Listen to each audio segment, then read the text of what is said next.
We need to get subscribed and get this unity stronger and beat YouTube at their own game. Okay, that's what this is about. Like I say, go to the remix button, hit the remix button.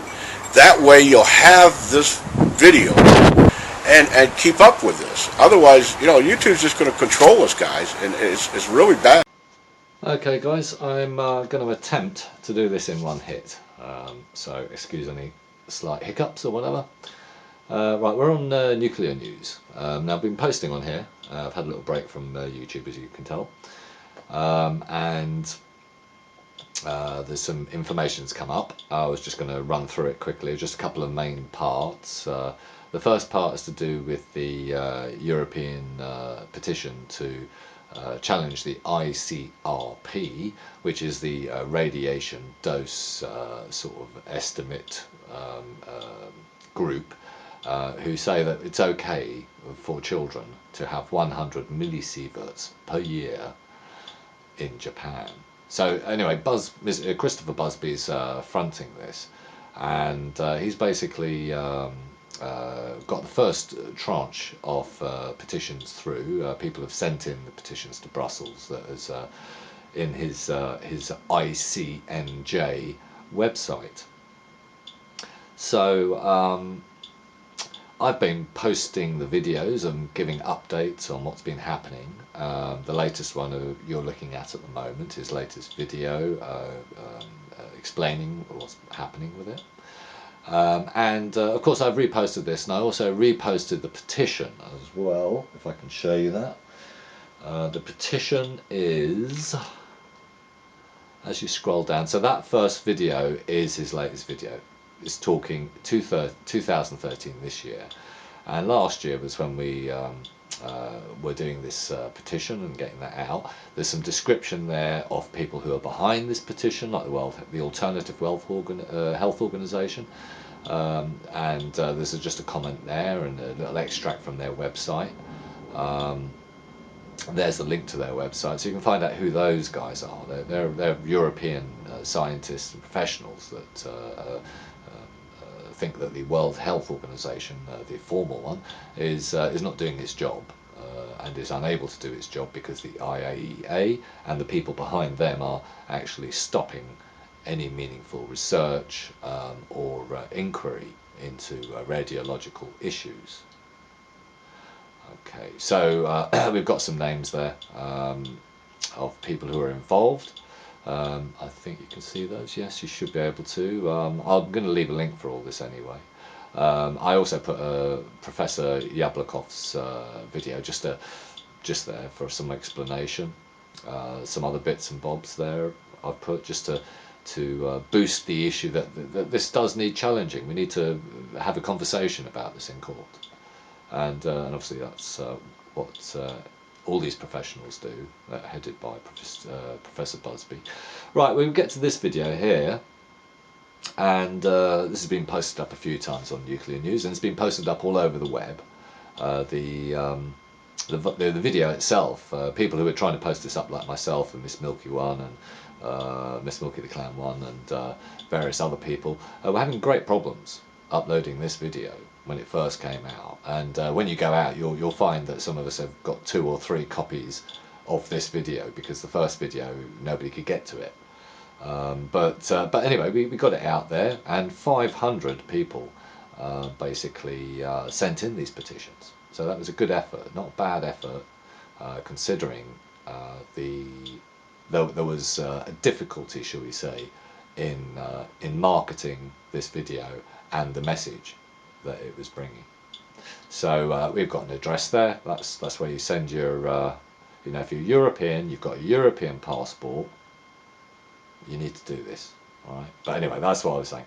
But of course, I've just said, go and do it. So let's go to the website. We can click on the ICNJ website here. I think you can just see that in the top left-hand corner. So that's nuclearjustice.org. And if we were to click on that, what would we get? www.nuclear. Oh, I'll just let you see the URL there. Sorry, I didn't think you see that. But just up here, www.nuclearjustice.org. And then when we get there, we get welcome to your website, it says. This is a default index page of your website. I'll just click that off so you may be able to see that easier. Move it over that way a bit. This file may be deleted or overwritten without any difficulty. This is a product. This is produced by the file index.html in the web directory. For questions or problems, please contact support. So they very kindly left a message saying that the file can be easily deleted or overwritten without any difficulty whatsoever. And this is powered by ISP-config. Let's just find out who they are, because I think we should consider banning them from who are they? Just a quick look. I'm going to keep this short. No information about them. Just no home, no information. What's down here? Imprint. Oh, thank you. All right. Well, anyway, so that's a problem. So you can't actually send your thing out, can you? And anyway, if you're wondering why Buzzbee would be under attack now, this is ridiculous, isn't it? Total paranoia.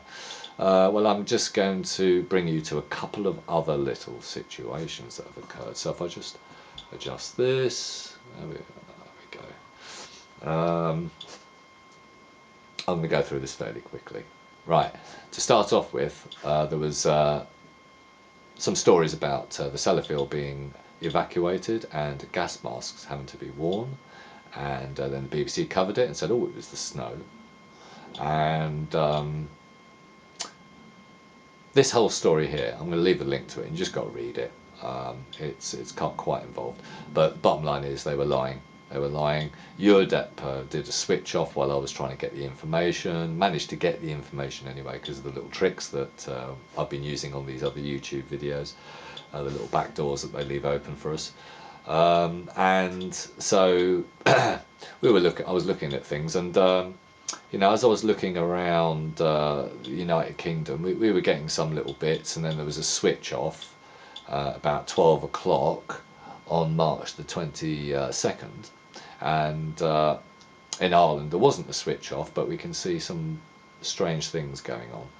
And I'm just going to leave these links here. I'm just going to let you have a quick look at them. This is all over Ireland has been hit by radon. Now we know that these little rises are actually representative of big quick peaks and then averaging out software. So we get a kind of a straight line, especially in the UK. And what's probably been happening is we'd maybe be getting up to 0.2 something, maybe a bit more. In fact, well, I'm going to let you know, sort of decide what you think that might be. But it was quite interesting, and that happened, and I just reported on it, and I said, well, no, it isn't the snow. It's a radon issue, and it went out to the Atlantic, spread all over Ireland. It's hit Spain, where they turned off the radiation monitoring on Eurodept.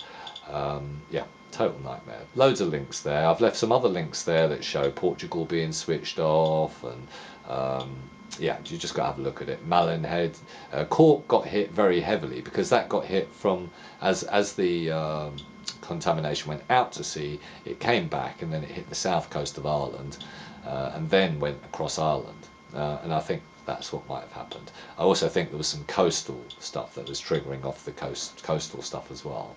But look at those yourself, because you know, if you guys that have been doing this for a while, that you'd have an idea of how to click around Eurodept. And right, okay, I'm just going to quickly go on to the next one. And this was the same story. A couple of days later, there's a radiation alert at a dead, you know, the dead tycoon. You know, they called in the radiological, and they eventually said, oh, it's just normal atmospheric. They said normal atmospheric, and of course, going back to that, it wasn't too normal, was it? It wasn't too normal. It was radon from Sellafield, and the workers had to evacuate, and young children in the local area. Well, I'll come to that soon. Anyway, so I put a UFO there because that was just taking the mick, basically. You know, just add to the non-story. Okay, so we've basically had a look at that, and this is another non-story that occurred, and we've got Telegraph. It's covered all the major media. Great story. They just turned it into a political fiasco, which didn't involve telling the Irish that they've polluted the whole of the sort of kind of Western Europe with radiation. But it's radon from the vitrification processes, I think, in Sellafield. I know it's Sellafield. I think it's vitrification. And that they're much more smellier than, say, nuclear power stations. Nuclear power stations are quite clean. But anyway, going back to 20th of October 2012, article in the Daily Mail referred to birds dropping out of the sky and a UFO. And I don't know if you can see it here, but just around here there's a rather large circular, and it's not, you can't even see through it. So it's like a flat circle of gases. And of course we know this is ionising radiation, it's radon, it's got God knows what else in it, but it's certainly got radon in it, and it's very dense because we can't see through it, so it's dense, it's a very thick, tight smoke. And we know that this is going to spread as it travels, and you know, I'll be reading that in oh, I did actually, I think I left a link to it, yeah. I got up to 0.25 microsieverts per hour on Friday, and then on the Saturday it started reducing 0.15 from that. But I would imagine there was more of those about, don't you? That was just a what do they call it? It was a stack fire or backdraft. You know, basically there was a fire possibly in the stack, blew up this thing, you know, made a smoke ring for want of a better word, and they got a nice picture of it.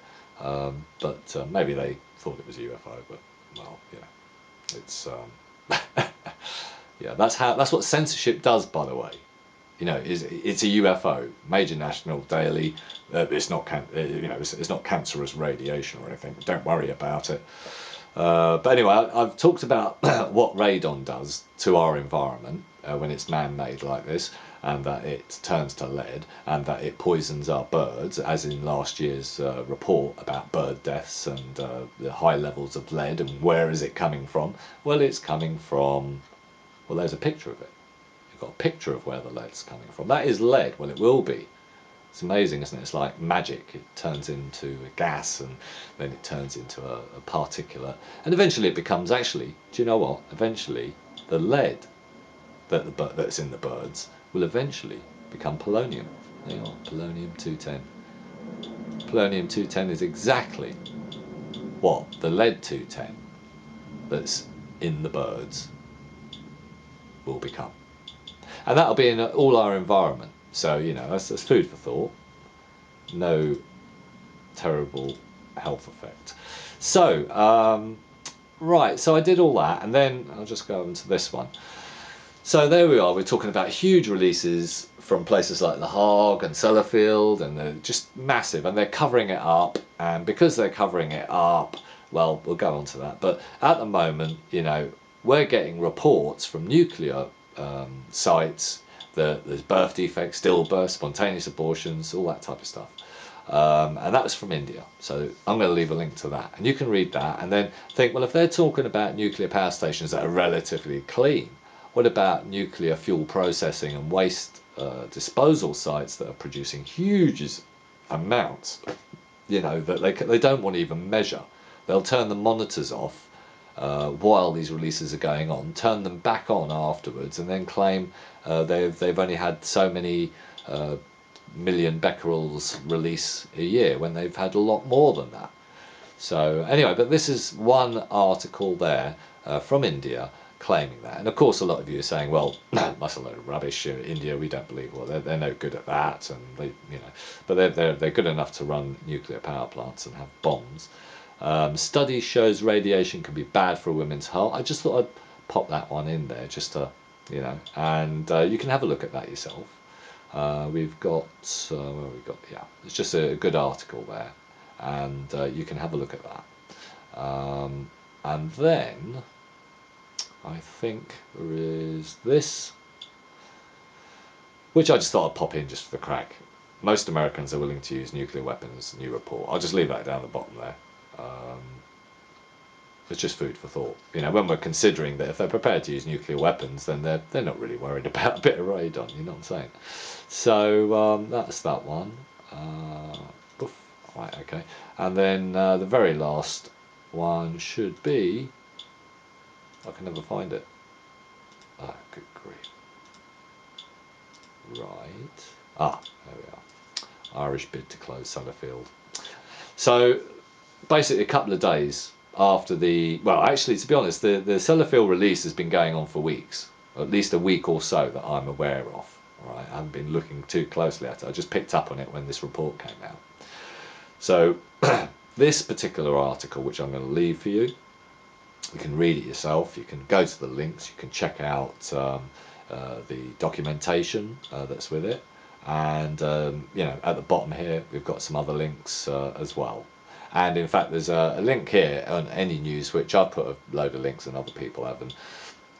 It's just interesting. It's just making fun of the mainstream media and how they really cannot, or they are unable, they are not allowed to cover a story in this way.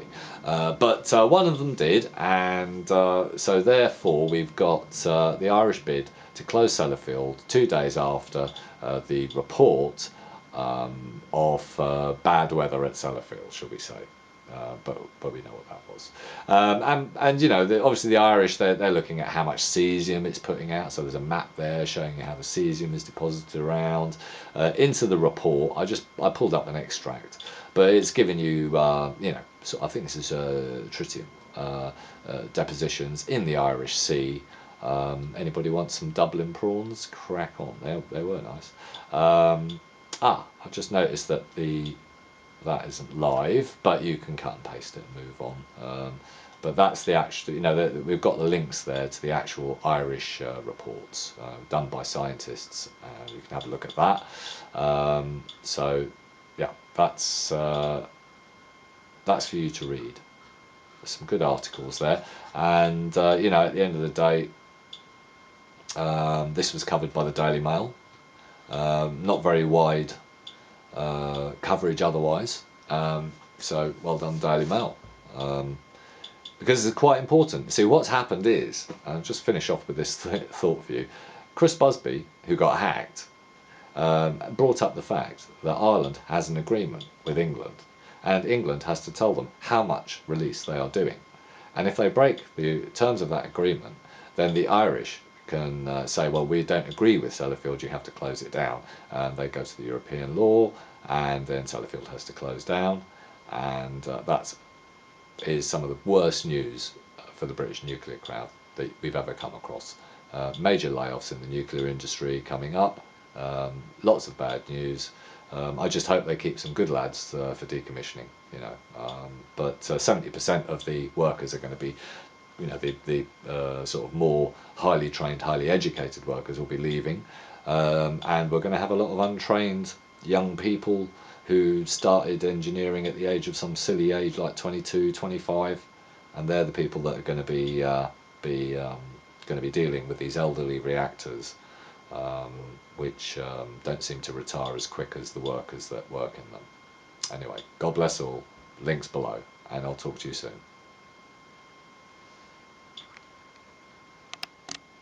I'm talking to you today on Hiroshima Day about the question of human rights, science and the law.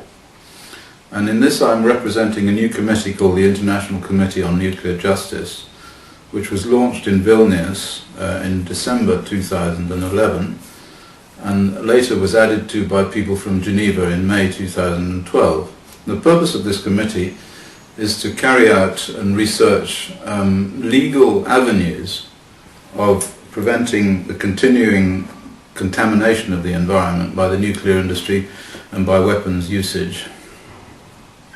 And the first thing that we are launching today is a petition to the European Parliament, which is based on human rights legislation, and it's based on the fact that there is an enormous amount of information available now, peer-reviewed literature, scientific papers, which show that the contamination of the environment is causing the deaths of millions of people. And up till now, nobody has really thought about ways in which they can legally stop the nuclear industry and the military from continuing to contaminate the environment, because whenever they try to do this, activists and NGOs, and there are enough of those, and I'm talking to you all now, they get blocked by the argument that the risk model, the International Commission on Radiological Protection risk model, shows that these contaminations are safe and cannot possibly harm anybody. But there is now enough evidence to show that this is wrong. Scientific evidence in the peer-reviewed literature. And in the document that I should be sending you, and which you can find on the website of the International Committee on Nuclear Justice, which is nuclearjustice.org, you will find this document, which is a template for a petition to the European Parliament, which I will now explain. Now, this actually only applies to people who live in the states of the European Union. And later on we will be dealing with people who live in other countries like Japan and the United States, countries which have signed up to various international conventions on human rights. And we will be using human rights legislation. But for now, the first launch of this petition, this idea, will be through a petition to the Petitions Committee of the European Parliament, which I will now explain. You will find this petition on the website, as I said, of the International Commission on Nuclear Justice. And what I want you to do is to download the petition and to sign it. And if you like to add to it anything that you have that concerns you about the particular situation in your country, about nuclear industry, about contamination, possibly about child health, whatever it happens to be that is your concern, add that to the petition, sign it, and send it by registered post to the Petitions Committee of the European Parliament at Rue Viertz in Brussels, and we'll put the address up for you to do this. Now, I talked about this in Geneva, and I said there, when people were concerned about what could be done, that there was something that could be done. And if you all do this, it will cause a tsunami of petitions to appear. In August, and this is important because in August the European Parliament is in recess, and these petitions will have to just build up in the Petitions Committee, and they will have to deal with them. And the reason that they will have to deal with them is this: that the petition is based on the present European Parliament, the present European law, which is a directive based on the Euratom Treaty. It's the Euratom 96/29 directive, which is called the Basic Safety Standards Directive.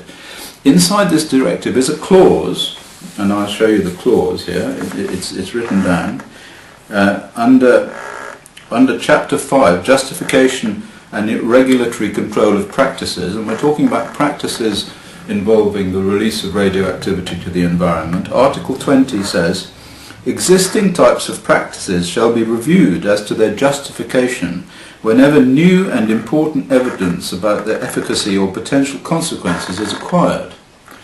Now, this is a terribly important clause, because what it means is that all of the practices, that's every situation where radioactivity is released to the environment, has to be reconsidered on the basis of evidence that shows that the risk model that is currently being used to address this practice, and this is the risk model of the ICRP, if it shows that this risk model is wrong or raises questions about its safety, then these practices have to be re-justified.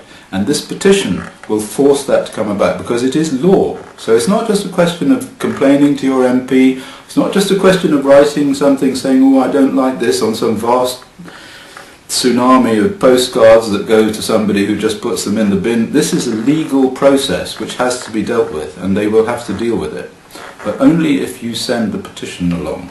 Now let me explain what this is about.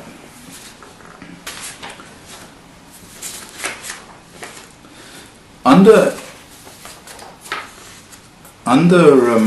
international human rights agreements and legislations, there are various clauses which say that each person is entitled to live in an environment which is safe for their health.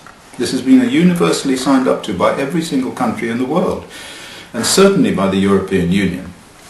Now, the problem is that people who live in environments that are contaminated with radioactivity are not living in an environment which is safe for their health. And so this is a contravention of an international human rights legislation agreement. And the only reason that they can say this is the European Union, the Commission, in this particular case, that these things are harmless, is they can say that the International Commission on Radiological Protection says that the doses that are associated with these exposures are too low to cause any effects.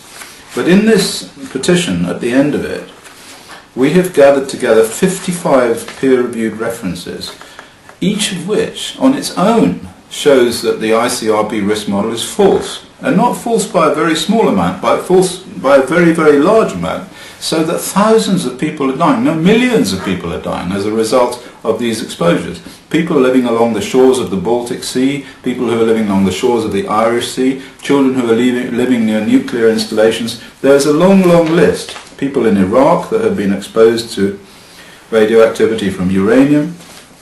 I'll just go through a few of these because I don't want to hold you too long. The most important thing is this take-home message. You must get this petition, download it, and sign it and send it to the European Parliament at the address that we'll give you. So I'll just go briefly through some of the evidences, and they're all backed up by peer-reviewed studies. Firstly, there's childhood cancer near nuclear installations. An enormous number of studies have shown that if you live within 5 kilometres of a nuclear power station, your children have double the risk of getting childhood leukemia. There's no question about this. The radiation causes the childhood leukemia, and yet the ICRP risk model says that this is impossible. And the error in the model needed to account for these childhood leukemias, and the latest study is an enormous study from the German government. The error necessary to explain this is upwards of 1,000 times. So in other words, the risk model of the ICRP is wrong by at least 1,000 times in terms of, with regard to this particular situation. And now also here's another thing. There was an increase in infant leukemia after Chernobyl in those children who were in the womb at the time of the Chernobyl radiation. So it could only be the Chernobyl radiation that caused the increase in infant leukemia. And these studies were done in a number of different epidemiological settings, in Greece, in Germany, in the United Kingdom, in the United States, in Belarus. Wherever anybody looked, they found increases in infant leukemia in these children who were in the womb. And that shows an error in the ICRP risk model of about 400 times. Then there was a study in northern Sweden by Martin Tondell that showed that people who lived in areas contaminated with cesium from Chernobyl had cancer rates proportional to the amount of contamination. This was published in the peer-reviewed literature. It's there for anyone to see. It shows that the error in the ICRP risk model is about 600 times. A very important study now is one by Haugen Scherb in Germany, and he looked at, and his colleague Christina Voigt looked at the sex ratio, that's the ratio of boys to girls who were born after accidents like Chernobyl, after the weapons testing fallout, and living near nuclear power stations, and he found that there was a perturbation in the sex ratio, quite clear, highly statistically significant, published in the peer-reviewed literature. It means that millions of children have died. Millions of children have died as a result of these exposures to ionizing radiation. That shows a problem with the ICRP risk model of hundreds of times, thousands of times. In fact, the ICRP risk model doesn't even consider the effects on infant mortality and children. So, we have cancer and leukemia, lymphoma and heart disease in uranium workers. Very recent study by Irina Guseva-Kano, who works for the French nuclear industry, incidentally. So not somebody from the, if you like, the lefty side, somebody who works for the industry. Very clever epidemiologist, has studied uranium workers and shown that they have a huge increase in heart disease effects and in cancer, in leukemia and lymphoma. This shows that the ICRP risk model is out by a factor of 2,400 times in the peer-reviewed literature. Various other things. I won't go through all of them. They're all on the end of this report. I'll just finally mention, of course, the work done by my colleague Alexei Yablokov, who collected together all of the information that came out from the ex-Soviet Union territories contaminated by Chernobyl, and showed that there were enormous health disaster effects in Belarus, in Ukraine, in those parts of the Russian Federation that were exposed to the Chernobyl effects, in Bryansk.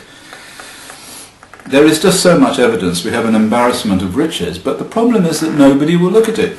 Well, we're going to force them to look at it by sending this petition to the European Parliament Petitions Committee.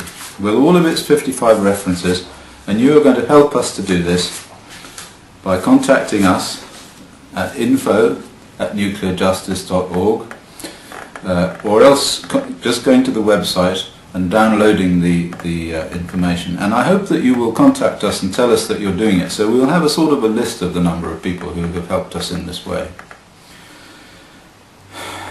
For the first time, we can probably make a difference. We can probably really stop the nuclear industry from continuing to pollute. And I don't blame these people. I have to say that we're not talking about bad guys and good guys here, although actually there are some bad guys. I think in general we're talking about ignorance and people who are tied into a sort of culture of physics and a culture of the past, a culture of a risk model that was set up in 1952 and hasn't really been altered since then. And so we have to forgive these people for what they've done, but we cannot continue to allow them to do it. Thank you.